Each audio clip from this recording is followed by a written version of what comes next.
Well, we were a big peroxide user, and we made a big switch back to multi-purpose disinfecting solutions because we have confidence again in the solutions we use for our patients. I think most, if not all, of our major complications have been solved to at least a certain extent. We have the confidence of a peroxide-based gold standard disinfection, sustained disinfection over time, and we also have late-day comfort with these new solutions. Oh, without a doubt, we're back to the basics of rubbing and rinsing. It provides that little umbrella of safety. Throwing the case away on a regular basis and how the patient takes care of that case is very important. Disinfecting properties of this particular solution are exceptional. Certain solutions, certain lenses, we've seen a definite increase in the number of infiltrates in particular.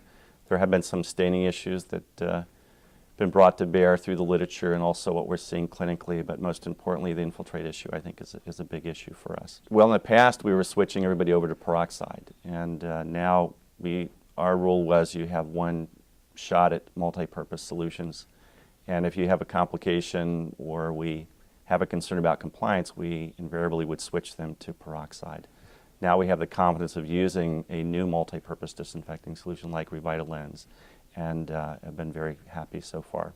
So we've seen a definite increase in the number of infiltrates. Mark Wilcox has done a wonderful job looking at what survives in the case, and I think a change in solution. Some folks are changing the lens material as well, but I think the easiest thing to do is just change the solution and move on. Patients are very successful wearers. These are not the bugs that typically infect the cornea, but they're nuisance bugs because they cause a significant inflammatory response. And we will often use a combination antibiotic steroid drop. It responds exquisitely within a week to 10 days, and then most patients can get back to contact lens wear. But there's significant financial burden.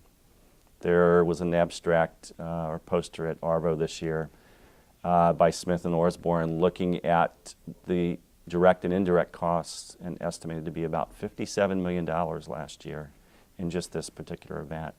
And on an individual basis, patients don't have glasses, much to our dismay, but they lose time off of work. They're in for perhaps one or two, in some cases multiple office visits. And the expense of the medication on a non-severe case is probably close to $1,000. On a severe case, it can range up to about $1,500 expense, so that's significant financial burden. Initially, we were switching patients to peroxide, and what we found, most would comply, but a few would come back in. It takes several months until they have accumulated enough things in that dirty case to have a problem again, and those that would come back a second, third time, not many third time around, but second time around, we were a little bit puzzled in that they'd present with the same clinical picture, only to find out they switched 4 to 5 months earlier back to a particular multi-purpose disinfecting solution. Since the FDA is risk averse, you go through the rigors of providing reasonable assurance of safety and efficacy, and FDA studies don't always typify the real world.